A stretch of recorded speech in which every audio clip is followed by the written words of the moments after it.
Hello again, everybody, and welcome to Warriors Walkoff here on HBC TV 25. I'm Justin Barrientos. Thank you for joining us, and we're going to start out by talking softball with head coach Greg Jones.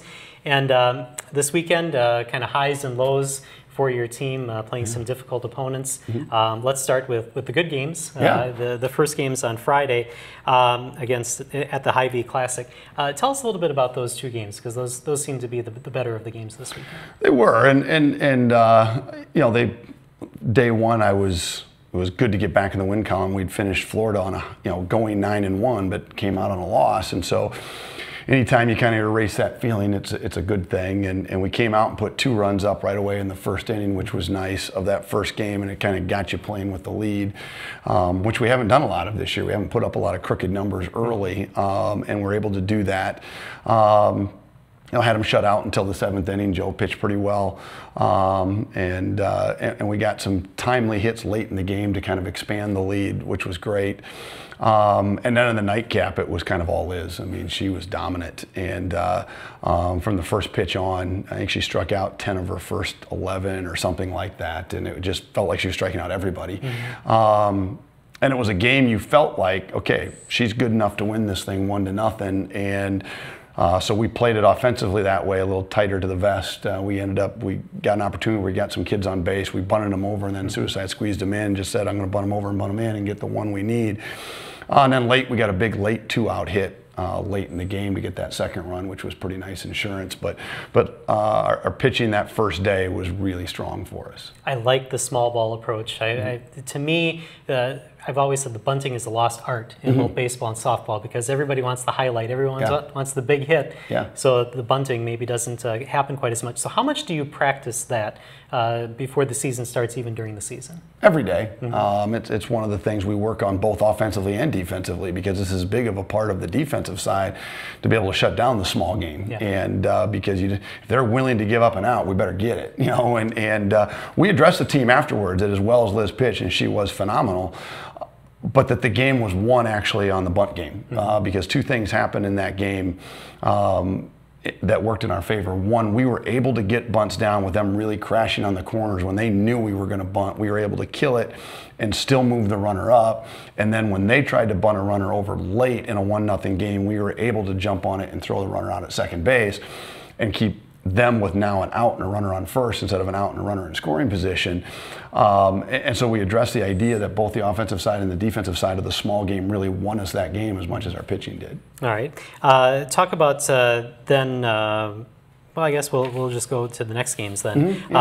Number 2, Central Oklahoma. So you're playing the number 2 team in the country. Of course, you're nationally ranked as well. But these games they're a little bit closer in the score, but again, offensive problems kind of hampered you over there. We tried to address it afterwards. Hitting isn't our problem. We had hits. It was the big hit. It was driving in runs.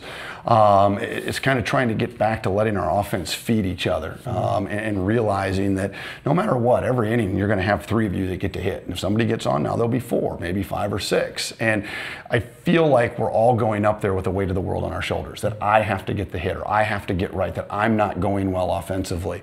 And you start to press. That's the nature of what we do. And we're dealing with kids who've had a ton of success in their lives, a lot of success in their careers.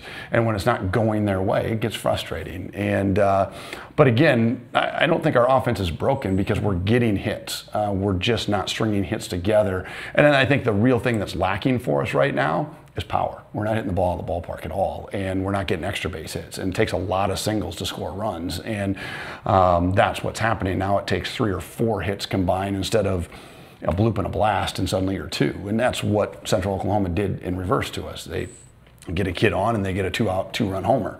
And so suddenly 1 swing of the bat nets them 2 runs, where we put 3 good swings on and don't get any runs. And so it's a work in progress. It'll get there. I like the personnel we're putting out there from an offensive standpoint. It's just a matter of getting them to relax a little bit, and once the hits come, that will start to happen a little bit more naturally, I think. How much of that is patience then? Is it someone are you taking too many swings at the first pitch and an at bat? Because Katie Kolb, who had the suicide squeeze in one of the games, also drew a bases loaded walk, which was good for you to get a run across that way. It's interesting because we're seeing a lot of deep counts, and we talked to him the other day about it, that Where I think they're missing sometimes is they're taking the best pitch of the at-bat. You know, so we get down early in the count, and then we work the count and do a good job of working the count. We get a lot of 2-2, 3-2 counts that aren't ending with people on base all the time. And sometimes they are. And it's really hard as a coach because you don't want them up there hacking at the first pitch and getting themselves out early.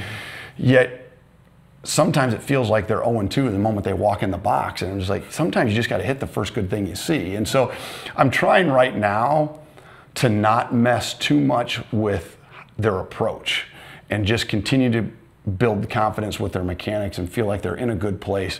Because once you start messing with the approach, now it becomes even more mental. Not only what am I doing, but when should I be doing it and all that kind of thing. And you know, as a hitter my whole life, I just, you know, sometimes it just needs to be more natural. And we've just, you know, and I think sometimes the best way out of a slump is walking, seeing more pitches, getting more confidence in your approach that way. And so I don't want to take these deep counts away from them. But at the same time, I think we are taking ourselves into bad counts at times too. All right, and is there anything you can do in practice to kind of work on that, or is that just kind of game day mental thing? Well, this week what we're going to try to address is more hitting with the count. A lot of times what we're doing in practice is just hitting. I mean, we're working on the mechanical side. We're doing tee work, toss work, BP, you know, that kind of thing. We're just working on swinging. Right now, this week, we're going to go more focused on hitting certain areas of the plate, hitting in certain counts, putting more pressure on them, putting 3 people in together in the cage, say, okay, whatever she does now, you need to respond to that. Get him used to working with a, you know, allowing the offense to flow with each other a little bit more. So we'll try to address it. As a coach, you're always trying to define your weakness and turn it into your strength and take your strengths and make them even stronger. And so we kind of identified what we need to do. Now, whether or not that actually has a change, I don't know. We'll see how it plays out. All right, you've got Upper Iowa early this week, and then you're out on the road this weekend. The Upper Iowa games are supposed to be home. Yes. Are you going to get them in? We're going to get them in. They probably will not be at home. Looks like it's supposed to be Tuesday at home. That will not happen. At this point, it looks like it will be Wednesday at Upper Iowa, and we'll flip down there. We'll still be the home team. The only thing that would keep that from changing is if they don't think they can get their field ready, but they believe they can. That decision will be made today, and then we'll be on the road in Aberdeen this weekend. They do have a dome up there, so we'll either play indoors or outdoors, but it'll be in Aberdeen. And then Sunday's games against Minnesota Moorhead? We'll probably be in Aberdeen at that dome. Okay, very good. Well, good luck on those games this weekend then. Thank you. All right, let's take a break here on Warriors Walkoff. When we come back, Liz Potts will be our guest right after this. Warriors Walkoff on HBC TV 25 is brought to you by the WA Group. Follow the national circuit of the Pro Watercross Tour each week on Pro Watercross. It's not your average day at the beach. Featuring the best professional and amateur power sport athletes from around the world competing on the most beautiful beaches and venues in the USA on some of the most challenging and technical race courses in the world. Check out the high-speed thrills of Pro Watercross on HBC TV 25.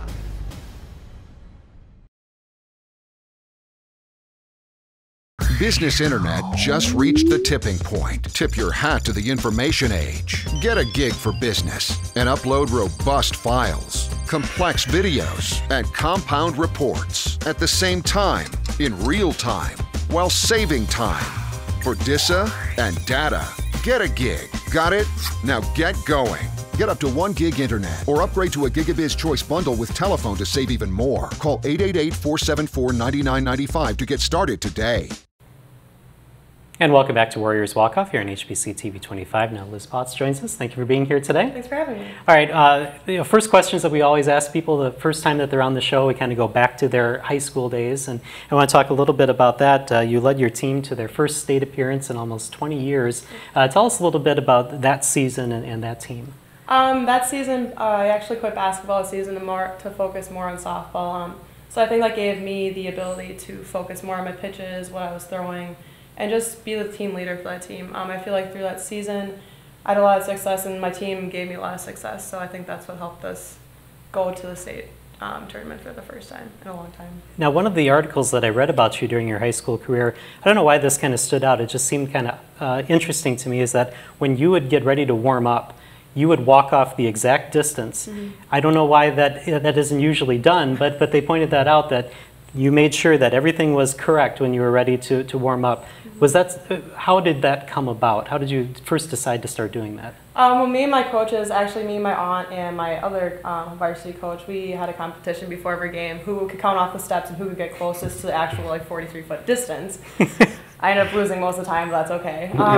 But that came about just because I have a lot of superstitions and I need to do everything right in the same order. So I guess that just became part of my routine before every game. All right, and then I don't know if this was your greatest game, but in the state tournament, you tied a Wisconsin state record. You had a no-hitter, 16 strikeouts in one game. Only the 10th no-hitter, I guess, in WIAA state history. Can you tell us a little bit about what you remember about that game? To be honest, I don't really remember much. I was kind of in that wide focus of just trying to get in and out of each inning and give my offense a chance to score for the game win. Yeah, just white focus. I don't really remember much about the game, to be honest. Okay. Now, this might be a little bit difficult question. So after high school, you go to UW Green Bay. Tell us about that decision to go there, and then what led you here to Winona State? When I was getting recruited, my two main options were between UW Green Bay and Winona State. I think my decision to going to UW Green Bay was I'm an introvert, so being 15 minutes away from my hometown was a big plus for me. And also, I think just the thought of being able to play Division I softball was a big accomplishment for me, especially what I went through high school. So I think that kind of overweighed my feeling of where I really should go versus where I feel be comfortable being 4 hours versus 15 minutes away from home. So what happened during that season? Because it was a little bit of a struggle. Was it just the difference between high school and college athletics? I think so. I think the 4-hour practices got to me a little bit. I was used to, practicing 2 to 3 hours. And then just the season didn't go well for me. Struggled with pitching, didn't really advance anywhere from there. I felt like at a lot of times I was going backward in my progression as a pitcher. So it just wasn't a fit for me athletically and academically. I didn't have my major there also once I figured out what I wanted to major in. So I think that eventually led to getting my release from Green Bay. All right, and how different is it here at Winona State compared to UW Green Bay? It's night and day difference. I can't even explain it. The girls are so welcoming. Coach Jones, Cindy, Coach T, it's, like I said, it's night and day difference. I can't even describe just how I feel here. It's like a home feeling versus just trying to get through the motions at Green Bay. And then, Coach, how important is it to you, to your team, to have a pitcher like Liz, who you said is more of a power pitcher, Jordan is more a pitch to contact, to have that kind of back and forth difference? Well, it's production however you get it, and it's been huge for us, for Liz to be able to come in right away and be able to accomplish what she's been able to accomplish, and the ability that she's been able to learn and grow has been tremendous. I mean, her best pitch right now would be negotiable between her curveball and her changeup because they're both elite. Well, she didn't have a curveball when she came in here this fall, and so she learned that in 1 year, and to have that be her best pitch or one of her best pitches, it has been amazing for us to see that type of growth. And so that's as much as everything to us as we continue to go through this, and to have multiple pitchers we can call on when we didn't know. You knew what you had in Jordan, and with the rest of the staff it was kind of trying to figure out, okay, where does everything fit now? And it's just been great to have options, and to have Liz be able to do what she's done. It's a lot easier to play defense when you strike out 13 a game. We don't have to get nearly as many outs defensively, so that does help. Well, let's end on one of the things Coach Jones just said. You're transferring from one school to another, and then you're picking up a pitch in the offseason. How hard is it to master a pitch in the offseason when you're already trying to find your way at a new school? Cindy made it simple for me. She gave me the breakdown of the pitch. She gave me workouts that helped me improve the pitch, and she really, I give credit to all her to help me form that pitch throughout the whole offseason, because through my transfer here was a little different being 4 hours away from home, but she made it feel like home, and she made me feel comfortable in practice. All right, well, thank you for joining us here, and good luck this weekend. Thank you. And this week. We're going to take a break here on Warriors Walkoff. When we come back, we'll talk baseball with head coach Kyle Polk. That's right after this. Warriors Walk-Off on HBC TV 25 is brought to you by the WA Group. What's a Southern girl? It's waking up before the sun rises. It's loving the simple things in life, like the dirt roads that lead you home. It's working hard to get what you want. It's hanging your own stands, breaking your own ground, and strategizing every little move for that one moment when everything you've worked for is standing right in front of you. Even if I fail a million times, I keep pushing myself till I'm exhausted, filthy, and about to give up. And that's when the adrenaline hits.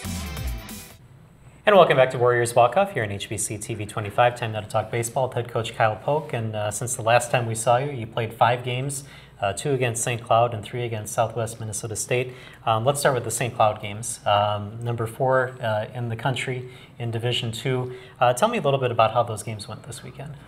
Not very good. Yeah. No, the first one, yeah, we just came out. I think we were just, I don't know what, we just didn't play well, and it was all aspects. We just didn't do some things that we had been doing well all year, and we didn't do that. And St. Cloud, when you play a team like that, they capitalized on it, and every chance they had for doing something or an opportunity to score guys, they did, and we didn't, and they put a pretty good shellacking on us. But we straightened out. The second game was a pitcher's duel. They had one of their guys back, left-handed pitcher who I think 2 years ago was an all-conference, all-region type pitcher, and then he had Tommy John surgery, so it was his first start.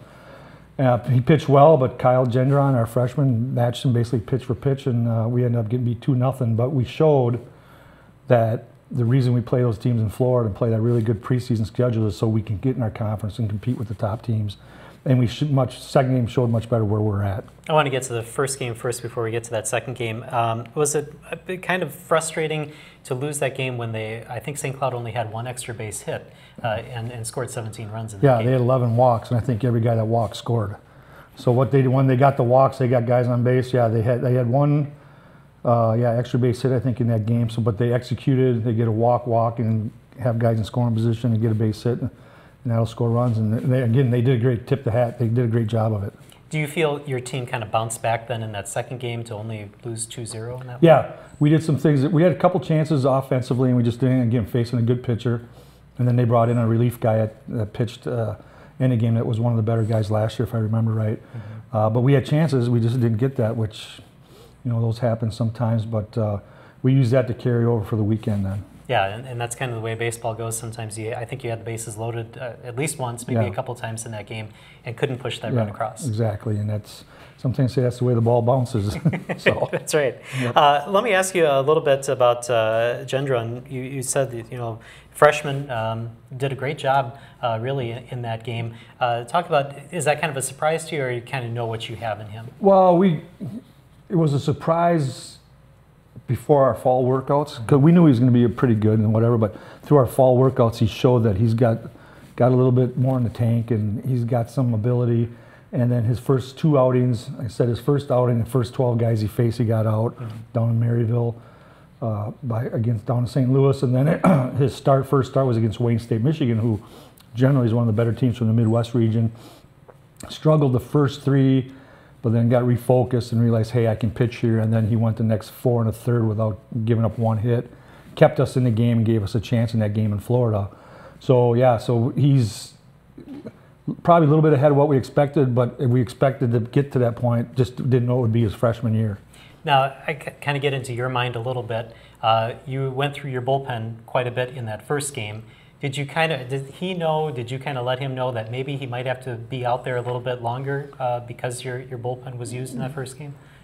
Yes and no. We talked about getting as deep as you can, but we also we got more guys in the bullpen than just what we use. So we have guys available for that, but we want our pitchers to think, if they're 7-inning game, we want them to think I'm going to go 5 or 6, and then we can turn it over to the back end of our bullpen. If they're the starter in the 9-inning game, we want to think 6 or 7 innings, and then we can turn it over to the back end. All right, then let's move on to the Southwest Minnesota State games. In the first game, 6-2, Aaron Mutter pitched a really good game. Tell us about that one. Yeah, that's more indicative of what we want from him. He's had a couple good outings, had 1 bad one against Northern State last weekend, but he came back, bounced back.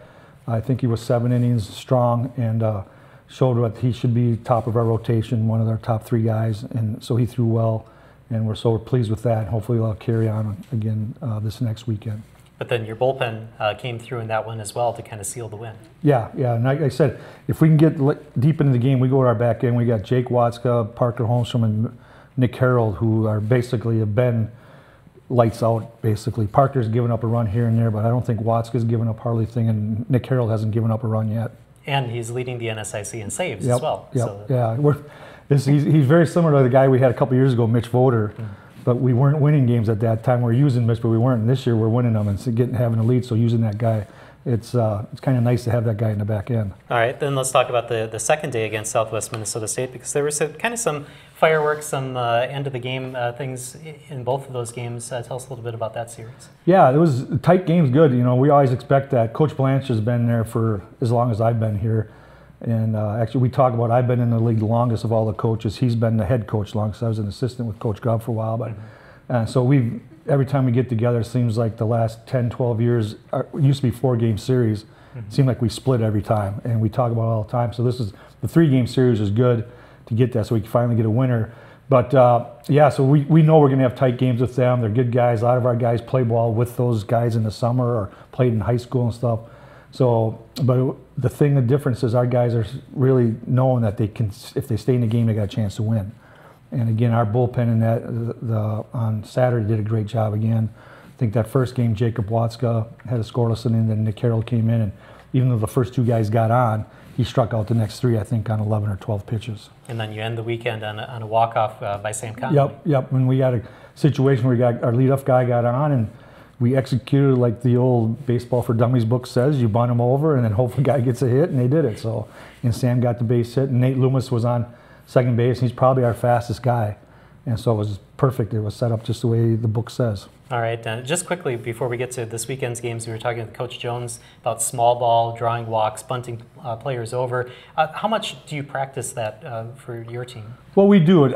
Honestly, we don't do it as much as I used to. When I first started coaching, we did, but we were always in 7-inning games. So my philosophy, and I'm sure if there's any other teams ever watch us, they know it. If we're in a 7-inning game, we'll look to do it a little bit more early in the game. The 9-inning game, we'll go a couple at bats and see what happens. Then we'll look to play it. But I think it's very important to be able to do that. We work hard on bunting with all our guys to make sure they can do that. So, and executing that. So yeah, so it's just a different 7-inning versus 9-inning game will just determine if we go early in the game or not. All right, and then what's in store this week for the Warriors? Well, this week we were supposed to be home against Minot State, but our field isn't ready yet. So then the next protocol is switch sites. Well, they have a turf field, but it's their field, but it's the city's field. Okay. And the city won't let them on it yet. So we thank you. So now we're going to go to Brandon, South Dakota instead of Minot, North Dakota. Nice. So 4 hours versus 11. So we're going Wednesday over there to play them on a neutral site. And then the weekend, Minnesota Crookston's on the weekend. We're supposed to go there. I think we're going to probably be able to switch sites and play here, but we're probably looking at Sunday, Monday, just to give us another day of drying and whatever. Now it's their home game, so they're looking for a neutral site. So if we can't, our field looks like it can't be playable, then we maybe have to go a neutral site there. But hopefully keep our fingers crossed and ours will be ready. So a lot of your time right now is trying to figure out where you're going to be playing this week. I got in this morning at 8:30 in my office, and I've been on the phone, on the computer, to texting about all this, trying to figure into right before noon. We finally got things set for Wednesday. So now tomorrow or this afternoon, actually we'll start this afternoon. Crookston is playing today against Concordia up in the city. So afterwards, when I know they're done, I'll get on the phone to their coach and starting whatever you want rolling for the weekend. Wow, amazing that all that schedule has to go on. Let's take a break here on Warriors Walkoff. Dylan Whitaker will join us right after this. Warriors Walk-Off on HBC TV 25 is brought to you by the WA Group. Now's the time to unleash the internet. With HBC, you can get internet speeds up to 1 gig. It's the speed you need for the ultimate internet experience. Connect all of your devices, including tablets, game consoles, smartphones, computers, smart speakers, and more. Upload and share photos and videos instantly. Stream HD movies in a flash. And experience online gaming like never before. Call HBC today at 888-474-9995 to get started. And welcome back to Warriors Walkoff. Dylan Whitaker now joins us. And as we said, the first time that we see somebody, we kind of go backward to your high school days and find out who you were before you came here to Winona State. You were at Waconia. Yes. And in 2016, you had a perfect season, state championship. Tell us a little bit about that and all the emotions that go around with that. It was just a great season that year. We had 6 really good seniors. We've been playing together ever since we were 5th grade, started Metro or whatever, and we just came together and we're like, hey, it's our last year to go, so we better go, and we did. We had coaches, good coaching staff, so it was just a lot of fun. And then the final was played at Target Field, yes. So that was kind of a dream come true for you to be able to play at Target Field, right? Yeah, it was. It was pretty cool. So what kind of memories do you have of that, and is there anything that you still think about when you think about that year? Just the last pitch, just hugging all my friends after it, just it was incredible. All right, and what does that mean to you when you see someone maybe you have your eye on, that they're able to win a state championship, they're able to get to that type of game? Well, one thing, it really tells us they compete and they know how to win. You know, and that's the biggest thing we're dealing with. And it's not a knock on travel ball and whatever, but a lot of the kids that just play travel ball are in it for themselves and trying to get exposure to stuff, so they don't, the wins and losses don't mean a lot to them, because they could care if they lose a game but they had 2 hits, or they pitched their 3 and they struck out 7, that's all they care about. Well, the guys that play if they've been really successful in high school or Legion and won a championship, it really, those guys, you know, they know how to win, know how to compete, and know what it feels like to win something.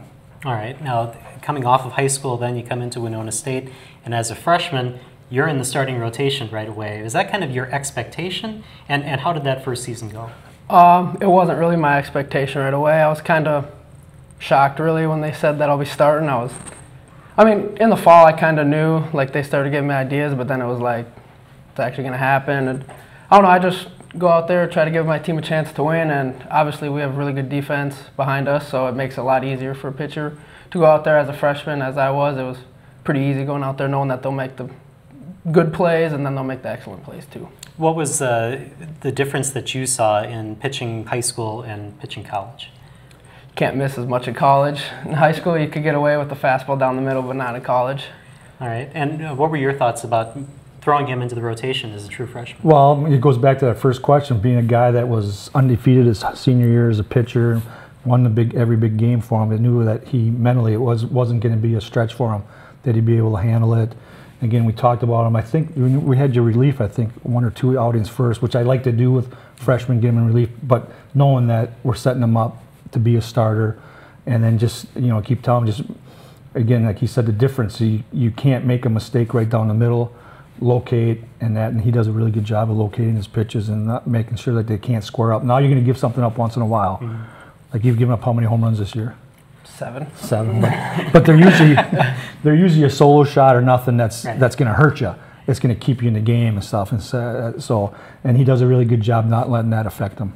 All right, well, that kind of leads into my next question, because against Southwest, I think the last game that you played, gave up a couple of runs, but you kind of stayed in there, and you kind of regrouped after that. What's kind of going through your head if you're kind of missing, or they're on you in the first part of the game, to be able to come back the second, third time through? Just talk to the catcher. I talked to Derek Bumgarner, he was catching for me at the time, and just switching it up, maybe not going first pitch fastball, go first pitch off speed, or maybe instead of going outside, try to go in, and just switching things up a little bit. So, all right, how many pitches do you have in your arsenal?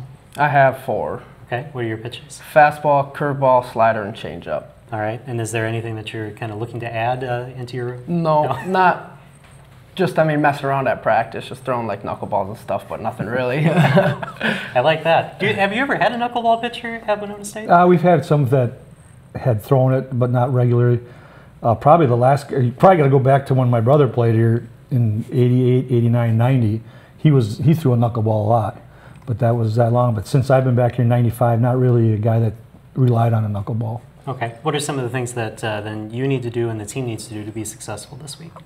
We just need to keep playing, keep swinging the bats well, which we're doing pretty well, and pitchers need to keep giving us a chance to win every time, just throwing strikes, getting outs, and hitters will do the rest. All right, sounds good. Well, thank you guys for being here, and good luck this week. Thank you. And thank you for joining us here on Warriors Walkoff. We'll see you next time here on HBC TV 25.